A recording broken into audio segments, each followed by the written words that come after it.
nossos milhares, quiçá milhões de fãs. Mais um conteúdo de garbo e elegância para vocês. Hoje eu estou aqui com o professor João Brigatti, comandante do Paysandu, para bater um papo. Professor, seja bem-vindo ao Enos Queiroz. Muito obrigado pela chance de conversar contigo. Ô Paulo, eu que agradeço. Prazer enorme participar com você aqui. Tenho certeza que será um bate-papo muito gostoso. E a gente falar da vida nossa, né? do cotidiano, na verdade, e lógico também do futebol, que é de interesse de todos nós. Eu vou aproveitar, eu comecei com a máscara, tá todos os protocolos de higiene aqui, então agora é sem máscara. Já fez o teste de Covid, tá tudo certo? Tá tudo em casa. Professor, como a gente não tem assim tanto tempo, eu vou tentar passar de uma forma, porque você sabe, como a gente está falando para o público paraense, o Paysandu vai tomar muito nosso tempo, vão querer ouvir muito. Mas eu queria saber o seguinte, tu começas uma carreira de jogador como goleiro, passei ali pelo interior. Eu nem vou falar na Ponte Preta, porque na Ponte Preta só faltaste ser presidente da Ponte Preta, não é isso? Como foi isso? Como foi esse início na Ponte Preta? Fala um pouquinho da tua carreira de goleiro e de jogador e que tu passaste aqui no Rival. Eu vou dar uma pincelada rápida, né? Em relação a como eu comecei no futebol. Eu comecei nas categorias de base da Ponte Preta e comecei no infantil, na época era esse nome que tinha, infantil, juvenil, juniores e depois, logicamente, o profissional. Então eu comecei no juvenil com 12 anos de idade e uma curiosidade, eu fui fazer teste na Ponte Preta como centroavante. Então eu já era um pouco mais avantajado na altura e o treinador, vendo aquela minha estatura, viu que eu não tinha qualidade nenhuma como centroavante, eu fui regredindo. Eu comecei a treinar depois de zagueiro e, logicamente, terminei no gol, que seria a última posição ali. E eu me dei muito bem, consegui ser aprovado nos testes da Ponte Preta e ingressei nas categorias de base. Fiz todo o procedimento de passar pelo sub-12, sub-15, sub-17, enfim, nos juniores da Ponte Preta, sub-20, sub-23, até chegar no profissional. E aliado a isso, teve um jogo contra o Guarani, que era o nosso maior rival, e que tinha na época o seu Antoninho, que era o técnico das categorias de base da seleção brasileira. Ele estava presente, eu fui muito bem nessa partida, e pela uma grata surpresa, eu fui convocado para a seleção. Fez uma convocação na base. E que eu fiquei numa situação de 4 anos dentro das categorias de base da seleção brasileira. Fomos campeões mundiais, fomos campeões sul-americanos. Qual foi o teu campeonato mundial? Foi em 83 no México. Tu jogaste com aquela leva sensacional. Então. Exatamente. Na semifinal joguei contra a Coreia do Norte. Tinha o Dunga, o Bebeto, Giovani. A maioria base de 94, campeão do mundo. Jorginho. Tinha o Adalberto, lateral esquerdo, que era do Flamengo também, que depois infelizmente fraturou a perna, não seguiu na carreira. Enfim. Foi assim, a categoria de base foi muito boa para mim na Ponte Preta e me deu ascensão no profissional, que eu fiquei por 10 anos como profissional da Ponte Preta, né? Eu sou hoje o terceiro goleiro na verdade, porque o Aranha superou essa marca de 204 jogos pela Ponte Preta. Então, eu devo a minha formação como profissional e como pessoa muito à instituição Ponte Preta, por isso que eu sou muito grato a ela. E por lá passaram o quê? Carlos, eu tô falando da minha de 80 para cá, o Carlos. Na verdade era a minha época, né? E a gente tinha esse espelho, né? A gente, mesmo não jogando, né? Quando a gente não tinha jogos, a gente participava dos jogos profissionais para ver, né? O Carlos jogar. O Carlos foi titular da seleção jogando pela Ponte, né? Sim, jogando pela Ponte Preta. Ele teve em 3 Copas do Mundo. Isso, foi titular de 86. Foi titular de 86. Legal. Nós perdemos no pênalti para a França, né? Melhor nem lembrar, mas enfim. Uma carreira que eu agradeço demais à Ponte Preta, pela minha formação pessoal como homem e também como profissional da bola. Tenho minha família toda que é pontepretano, fanático pela Ponte Preta, e hoje eu sou profissional. Sou profissional, já fui treinador da Ponte Preta, já fui preparador de goleiro da Ponte Preta, já fui auxiliar. Já foi diretor, já foi... Só falta agora ser diretor e presidente, mas eu não vou para esse lado político. Mas aí tu passeias por lá, pelo interior, Bandeirante, América, Rio Branco, e vem parar para cá para cima. Nesse momento eu quero te fazer uma pergunta que eu não estou aqui na Curuzu para falar do Rival, mas é uma curiosidade. Tu jogas a Série A pelo Rival ou tu joga o estadual? Não, na verdade eu fiquei pouquíssimo tempo no rival. Né? Foi porque 94 é o último ano do rival numa A. Exatamente, foi isso mesmo, que aliás era o Klemer, goleiro. Eu não tive nenhuma oportunidade de jogar, né, nenhuma partida, eu fiquei acho que 3 ou 5, 6 jogos, enfim, eu não me recordo. No banco, depois eu acabei saindo, né? Até pouco que eu voltei para Ponte Preta e fui emprestado para o Santa Cruz, que eu acabei sendo campeão regional lá. Então foi muito bom também nessa posição. E aí tu paras cedo demais, principalmente para goleiro, Brigatti. Eu tô certo na minha informação? Tu para com 32, é isso? Com 32 para 33 anos. Por vontade ou por alguma lesão? Na verdade, eu tive uma lesão no joelho, mas que não foi o determinante. O determinante foi que começou a aparecer na minha carreira alguns clubes que eu sabia que ia só quebrar pedra, que não ia acrescentar mais nada na minha carreira. Entendi. E eu tive uma proposta muito boa para ingressar na categoria de base da Ponte Preta, nos juniores, como preparador de goleiro. É isso, começas lá. E que nós somos depois... Os teus inícios todos são lá, seja em qual função, os teus inícios estão lá. Sempre pela Ponte Preta. Sempre quando eu comecei alguma função diferente no cargo da comissão técnica, eu comecei na Ponte Preta. E isso me ajudou demais, porque passou uma experiência, né? Me passa uma experiência muito grande, porque é um clube formador, não só de atletas, mas como treinadores também, que tem grandes treinadores que se formaram na Ponte Preta. Sim, grandes treinadores, grandes jogadores, a galera, eu vou lembrar de alguns aqui, de cá, que para mim é o maior, e enfim, a gente não vai entrar. Aí tu vem, porque assim, diferente da maioria, tu não pega, tu sai de jogador, tu vai para um auxiliar técnico e de auxiliar técnico tu viras treinador. Tu fizeste alguns passos que a boa parte não faz. Então tu tiveste uma carreira de preparador de goleiro. Não foi assim, não, uma carreira de preparador de goleiro que te leva, eu tô acelerando, gente, que te leva a um lugar que eu imagino, a gente conversou em off, espetacular. Porém, como é que eu vou dizer? Diferente, tu vai ser preparador, era preparador ou auxiliar? Preparador de goleiro. Preparador de goleiro da seleção jamaicana. Tu tens a experiência de viver na Jamaica. Isso tu tens que falar, Brigatti, porque é sensacional. É maravilhoso e vou exaltar o país. O país é fantástico. Eu adorei morar em Kingston, na Jamaica, capital da Jamaica. Em Kingston, porra. Maravilhosa, um país fantástico, um povo acolhedor que adora o futebol brasileiro, adoro os brasileiros, fui muito bem recebido pela seleção da Jamaica. Enfim, eu saí da Ponte Preta e fui para a Portuguesa de São Paulo, na capital, como preparador de goleiros.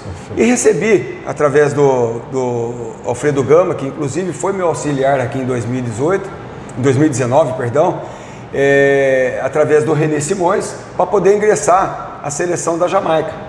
Nós iríamos disputar o Mundial Sub-17, que foi em Acapulco, no México, e também disputar eliminatórias da Copa do Brasil. A Copa no Brasil, a Copa de 14. Então foi assim, tu vai para lá em 11. Eu fui em 11, conseguimos... É o ciclo, seria o ciclo. Exatamente. Mas aí acabou que não conseguimos a classificação.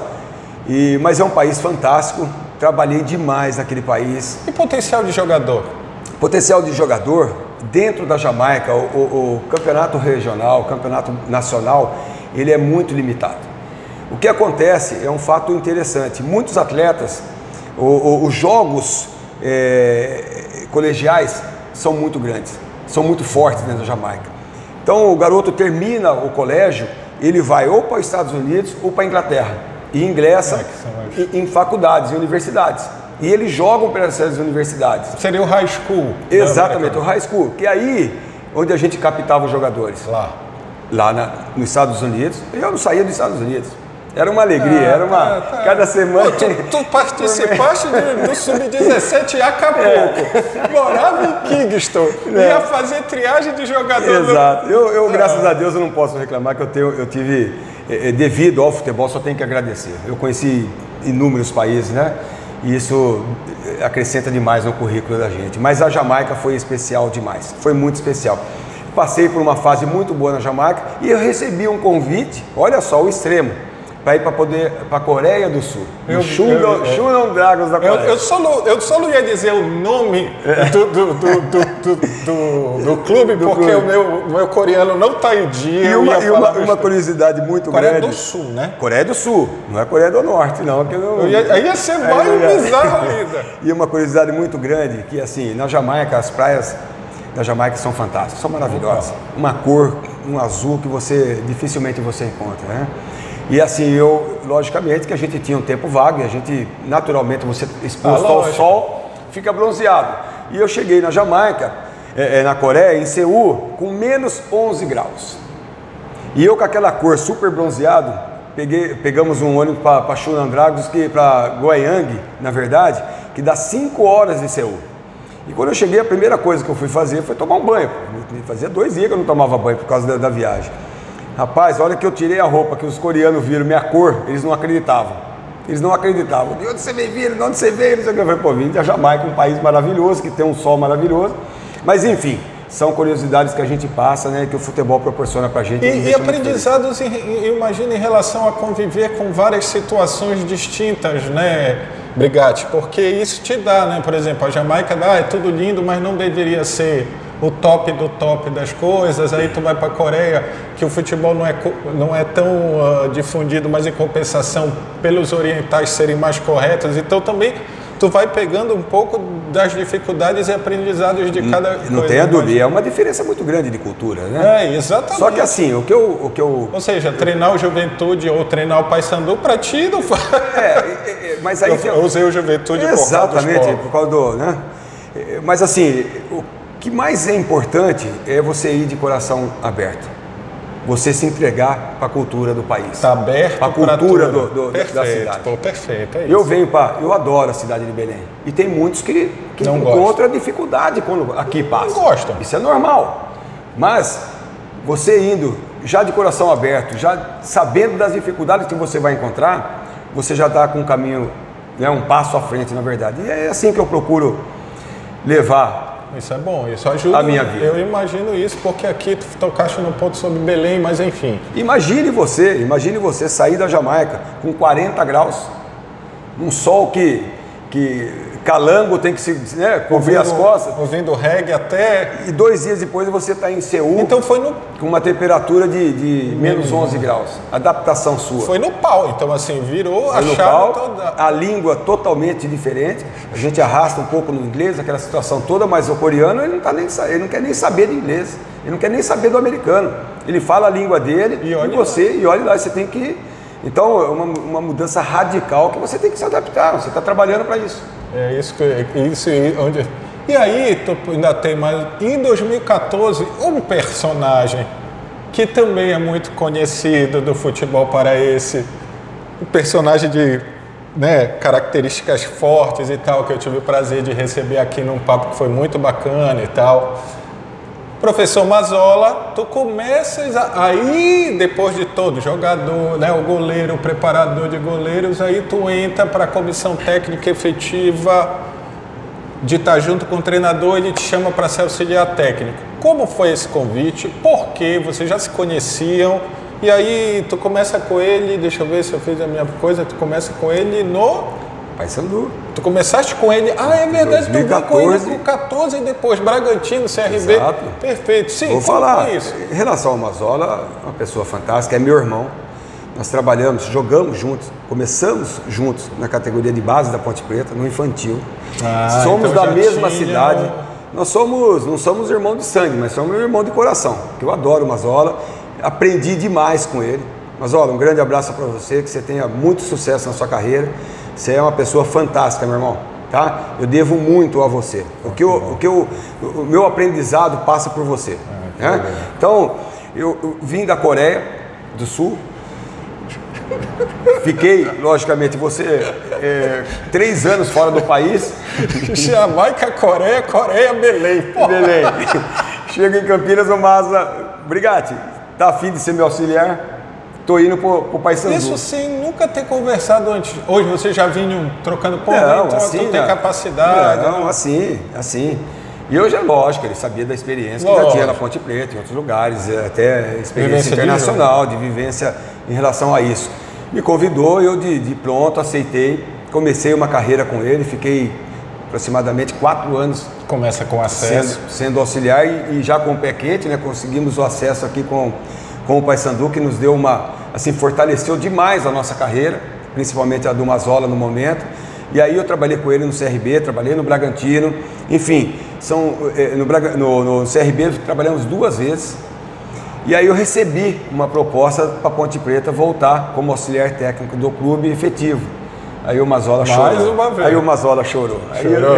Aquele durão doeu no coração do Mazola. Deu aquela velha amolecida. Mas nós somos amigos até hoje e eu sou muito grato a ele.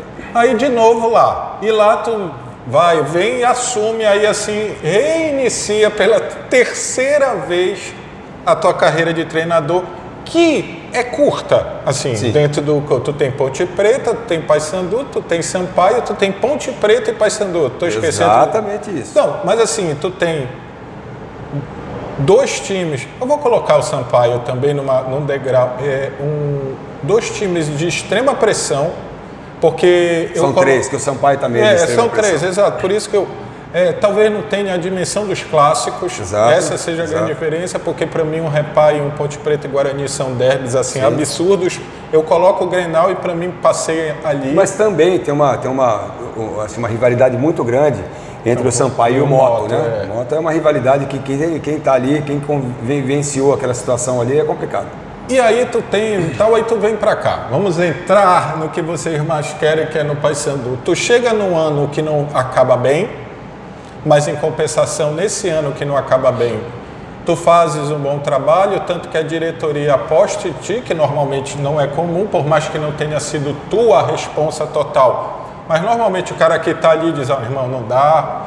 E tu começas um trabalho. Como foi isso? Tu vires para o Paysandu que tu já tinha vindo para um acesso, participar, porque não tem jeito de não falar isso, Brigatti, de uma parte de uma queda e mesmo assim ficar com a torcida te apoiando. Eu queria entender a diferença de 14 para 18 e a tua ficada. E aí a gente vai entrar... Sim, é bom deixar registrado que em 2014 eu vim como auxiliar técnico do Paysandu, auxiliando o Mazola, logicamente o elenco, e nós conseguimos, depois de muito esforço, principalmente o Vandic, que era o presidente na época, nos deu total apoio aqui, e nós conseguimos reverter uma situação e trazer o Paysandu para a Série B do Campeonato Brasileiro, que ajudou muito a instituição. E eu estava na Ponte Preta em 2018, como interino, assumi a condição de técnico efetivo na Ponte Preta. Aliás, nós jogamos aqui com o Paysandu, conseguimos uma vitória de 4-1 aqui.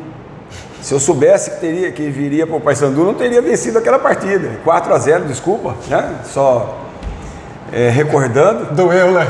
Doeu demais. E assim, eu tenho uma situação na minha carreira que eu começo a ir bem nos clubes, aí eu saio dos clubes. Também está meio complicada a situação, não é por questão de resultado. Torcida, o homem botou o Paysandu no G4, pelo amor de Deus. Não, mas você pode ter certeza que dessa vez não vai acontecer. E aí eu tive a oportunidade, me mandaram, depois de 2 jogos em casa, sem vitória, que foi contra o Guarani, que nós conseguimos... porque não aí é a... Mas na verdade foi 0-0 e nós pressionando demais, a Ponte Preta merecia um resultado positivo naquela partida. E logo na terça-feira, esse jogo foi no sábado, logo na terça-feira nós empatamos com o Vila Nova, que não tinha perdido para ninguém fora de casa, com o mesmo placar de 0-0. E aí para minha surpresa, a diretoria resolveu trocar o comando e eu recebi... Quem entrou no teu lugar, tu lembra? O Gilson Kleina, que voltou... Não, desculpa, Chamusca. Tu voltas para o lugar do Kleina. Exatamente, o Chamusca que assumiu a minha situação. Esse que... Ou o irmão? Não, o Chamusca, que hoje está no Fortaleza. Que aliás teve uma passagem complicadíssima na Ponte Preta, foram 5 derrotas. E ele não teve empate sequer, e ele acabou saindo da Ponte Preta com 5 derrotas. E aí veio o Gilson Kleina para dar uma continuidade, e aí a Ponte quase subiu. Só que eu recebi, através do Ulisses, que é um outro grande diretor, que eu também devo muitas situações para ele, muito gente boa demais, meu amigo particular, de ter um convite para vir dirigir o Paysandu naquela situação. Que, é verdade, quem que estava como treinador aqui, na época... Nossa assessoria ali, já... O Guilherme, era o Guilherme na época, tinha perdido para nós, inclusive. E aí eu acabei assumindo uma responsabilidade muito grande e eu me coloco também com uma parcela grande de culpa, porque quando você assume um clube, você tem toda a responsabilidade. Eu não vou fugir Por isso que disso. eu não tive dedos para falar da Não posso fugir dessa responsabilidade. Mas, como o Ricardo estava para ser o próximo presidente, nós fizemos também, eu tinha uma relação muito boa com o Ricardo e ele preferiu dar continuidade no nosso trabalho. Isso para mim foi positivamente surpreendente. Dentro do cenário nacional dificilmente acontece. Quando você é rebaixado, principalmente com uma instituição tão grande como é o Paysandu, tem uma reforma geral. E naquele caso, naquela situação, na verdade, né, o Ricardo quis dar sequência no trabalho, me surpreendeu positivamente e nós viemos aqui para 2019 fazer aquele trabalho dentro do campeonato regional, enfim. O final todos nós já sabemos. Vamos lá que a pressão está grande. Eu ia te perguntar se tem muito de Mazola no Brigatti, tu já me respondeste antes que sim, óbvio, com o teu molde novo. Mas eu queria, muita gente te conhece, mas eu queria que tu falasse para a nação queirozense o seguinte: qual é a principal característica de um time treinado por ti, Brigatti? Assim, aquela que tu diz, isso aqui não falta. Olha, eu fui me moldando demais dentro das situações. Imagina. E com o passar do tempo, com a experiência que você vai adquirindo, eu tive uma experiência, como eu já disse, eu aprendi muito com o Mazola, é uma pessoa frontal e eu sou assim também, eu não consigo ser diferente. Perfeito. O que eu tenho que falar, eu falo aqui porque eu falo a verdade, então a verdade frontal, prevalece gostei. Sempre. E em relação ao meu time, eu fui sempre goleiro. A minha carreira toda, como eu já disse aqui, como goleiro. Mas eu não sou nem um pouco de jogar retrancado em busca de um resultado positivo através apenas de uma bola. Eu tenho comigo que se você ter uma equipe ofensiva, uma equipe determinada sempre em busca do gol, você vai estar sempre mais próximo da vitória. Quanto melhor jogares, mais perto da vitória. Não tenha dúvida. É evidente que você precisa do equilíbrio nos três setores, na defesa, no meio de campo e ataque. E quando você consegue esse equilíbrio e o entendimento dos atletas, que é muito importante, ter a aceitação dos atletas em cima do seu trabalho, facilita demais. E aqui no Paysandu estou extremamente feliz. Esse início de trabalho, já aceitaram demais, já assimilaram demais tudo aquilo que a gente quer, que a gente passa para eles. Estou muito feliz pela aceitação que os atletas tiveram, pela inteligência desse nosso elenco, que dá para vislumbrar situações muito boas dentro dessa competição. E aí tu voltas, mesmo tendo, por exemplo, há um mês e pouco atrás, o teu nome foi ventilado em times da Série B, Vitória foi um deles, e tu volta para um time, e aí aqui não vou entrar em mérito, mas que tinham arestas a serem aparadas da tua saída, seja ela qual for. A tua entrevista na tua coletiva diz que essas arestas que eram pontudas foram aparadas. E tu foste muito claro e frontal. Mas, junto disso, vem uma outra parada, que é o seguinte, que aí eu quero entender, porque foi tudo muito rápido e foi tudo muito surpreendente à tua volta. Há uma lenda, porque para mim isso é uma lenda, de interferências externas de diretoria aqui. Mas eu te pergunto, entre essas arestas que foram aparadas, isso foi pauta ou tu disseste, eu nem vou falar sobre isso? Sabe do que eu estou falando, do disse-me-disse, da saída do treinador e de... Quando tem uma crise no Paysandu, isso sempre vem à tona, por isso que eu falei lenda. Isso foi pauta da tua conversa para vir ou não? Muito bom deixar registrado uma situação. Muitos, até amigos, me ligaram em relação a eu sair de uma Série B da Ponte Preta e voltar para uma Série C, como eu estava o ano passado no Sampaio Corrêa. É demais importante deixar registrado que o Paysandu, a instituição Paysandu, ela está de momento numa Série C. E você pode ter certeza que a gente não vai medir esforços para levar essa equipe para a Série B e quem sabe até para uma Série A. Então, a diferença de camisa, essa camisa aqui pesa demais. Tu não voltaste para C, tu voltaste. Eu não voltei, eu voltei para a instituição Paysandu. Aí, o Vandic me ajudou demais. Eu estava num jantar com a minha filha, com o meu genro, com a minha netinha, que aliás estou com uma saudade tremenda da Ana Clara, uma saudade. Próxima semana ela está chegando aqui em Belém. Pô, que legal. Vou matar essa saudade, vou poder matar essa saudade. E aí o homem vai ficar no G2. Já tomando um vinho, recebo uma ligação do Van Dijk. Brigatti, mas foi muito rápido. Foi 40 segundos de conversa. Quero. Brigatti, você aceita voltar para o Paysandu? Eu falei assim, Van Dijk, eu por mim não teria saído do Paysandu. Só que não depende de mim. Depende, logicamente, do nosso presidente, que é o Ricardo, e da diretoria. Um abraço, Brigatti, eu volto a falar com você. Foi assim, muito rápido. No dia seguinte eu recebi uma ligação super importante, que foi do nosso presidente, que é o Ricardo, abrindo o coração, e da mesma maneira passei todas as situações que nós vivenciamos aqui dentro, que foi realmente complicada. É isso, óbvio. Passou a ser uma situação de briga pessoal, que só fez mal para todo mundo. Mal para todos. Tanto para o Ricardo, tanto para o Brigatti na sequência da sua carreira, e como para a instituição Paysandu, que naquele momento também a gente estava numa ascensão e conseguiu atrapalhar o trabalho nosso. Então isso realmente foi zerado? Foi zerado, eu falo aqui a verdade. A história do frontal me deixou jamais para te perguntar. Jamais. Mas aí tá, ok. Arestas aparadas, peraí, mas também eu preciso entender, e pô, o futebol, tu estava vendo tudo. Essa lenda incomoda, ela é lenda. Isso não existe. Tu estás aqui, a história de se mete na escalação. Não, eu acredito o seguinte, que no começo, em 2019, o Ricardo estava entrando para o futebol. Isso quer dizer também que ele aprendeu demais ao longo desse tempo. Sem dúvida. E isso o futebol traz uma experiência na vida da gente fantástica. Você lida todos os dias com pessoas, você tem que saber o que você fala, você tem que saber o que você assimila. São situações que você trabalha diretamente, principalmente com os atletas nossos, um elenco de 30 atletas, que são cabeças totalmente diferentes uma da outra, que você tem que estar contornando. E isso nos traz uma experiência, um tato muito, muito grande para você lidar com outras pessoas. O que aconteceu entre eu e o Ricardo foi uma inexperiência de ambas as partes, de saber conduzir uma saída num comando.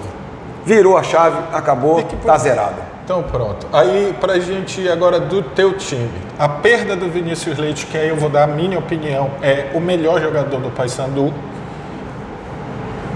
No momento que vocês estariam empinando a pipa, esse substituto está no elenco também, vem de fora ou pode estar no aspirante que está voando? Infelizmente... E se os meninos do aspirante vão ter chance? Sim. É só para emendar. Infelizmente, no cenário nacional, hoje os atletas com qualidade está cada vez mais raro. Difícil de você encontrar, muito caro. Esse que é o grande problema. É uma dificuldade muito grande. Nós perdemos um jogador que era uma referência para nós, um atleta que estava nos ajudando demais, estava com uma confiança muito grande. Eu tenho certeza que a gente vai ter muita dificuldade nessa situação. Mas eu procuro, a partir do momento que nós perdemos esse atleta, nós perdemos essa peça, eu procuro enaltecer a força do nosso elenco.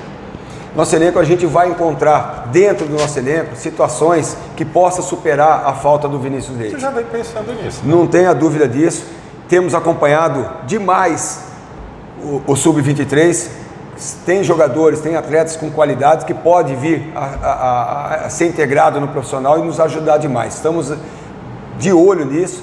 Temos falado também com a nossa diretoria, mas a escassez e o mercado inflacionado, fica difícil a gente trazer atletas. Principalmente numa pseudo-agonia, a galera vem e parece urubu na carniça. E não tenha dúvida disso, você resta quatro partidas ainda para terminar essa fase, o Paysandu não está classificado, então fica muito difícil o atleta aceitar essa situação também. Diferente se a gente conseguir a classificação. Ou pelo menos já engatilhar uma classificação, aí ficaria um pouco mais fácil. Então é em cima disso que a gente vai estar trabalhando. Tu acha que classifica quantos pontos, Ricardo? Eu acredito que com 28 pontos, 27 pontos esse ano. Eu acho que até com 26.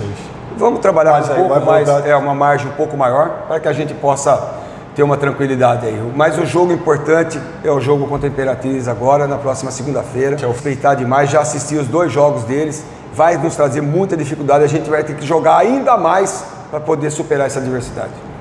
Eu queria a gente já está terminando, eu queria que tu deixasse uma mensagem para a Nação Bicolor, e que está no G4, 2 semanas depois de achar que ia cair, e dizer o que tu achas, quais são as tuas impressões e tal, e um recado de confiança para a nação bicolor que está precisando. E se tu tem ciência que tu te mantendo no G4, os famosos bastidores on fire, que todo mundo reclama, vai acalmando e tu deixa um rapaz que está atrás da câmera aqui poder ficar mais tranquilo. Eu estou falando do Totti, assessor de comunicação. Quando eu me apresentei nessa passagem no Paysandu, eu pedi para que a gente pudesse ter um pouco mais de tranquilidade, principalmente no lado político do clube, e nós fomos atendidos, principalmente para a gente poder focar dentro de campo esse nosso elenco, cobrar dos atletas uma melhor performance, e isso já está mostrando que a gente está conseguindo.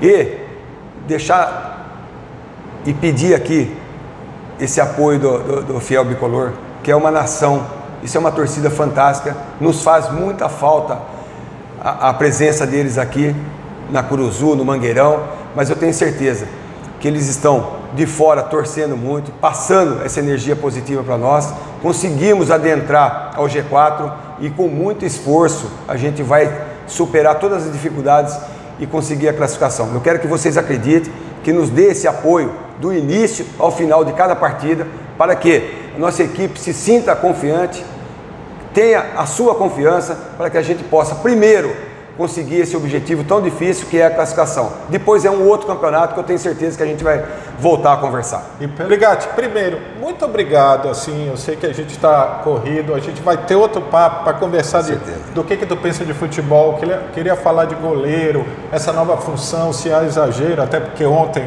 saiu um gol do Flamengo, do moleque que parece que vai voar como goleiro e tá, mas então é bom que tem mais papo para a gente ter um novo encontro. Eu queria te desejar muita sorte, muito trabalho, muita saúde e muita felicidade, tá? Acho legal, num mundo como esse que vivem, pessoas que tiveram problemas em prol de um objetivo comum se acertarem, então eu torço para isso. Conheço o Ricardo, sei o quanto ele é bicolor, falaste umas coisas aí que eu acho que são perfeitas, então boa sorte, sucesso e obrigado por ter participado do Nós Queiroz, falado com a nação queirozense e, obviamente, com a fiel bicolor. Eu que te agradeço pelas palavras, pela oportunidade de poder participar, e você pode ter certeza, quando você faz o seu trabalho de alma limpa, de coração aberto, o sucesso é garantido. Pode ter certeza disso. Estou muito feliz, mas muito feliz em estar de volta no Paysandu, e você pode ter certeza que coisas boas estão por vir aqui, e eu conto com o apoio de vocês. Eu que te agradeço, um grande abraço. Obrigado. Beleza? E olha, eu vou te falar para vocês, se ele transparecer e passar isso para os comandados, segurem, porque parece que o bicho vai pegar e já está pegando. Pode ter certeza disso. Tamo junto, valeu, é nóis, Queiroz. É isso aí, Queiroz.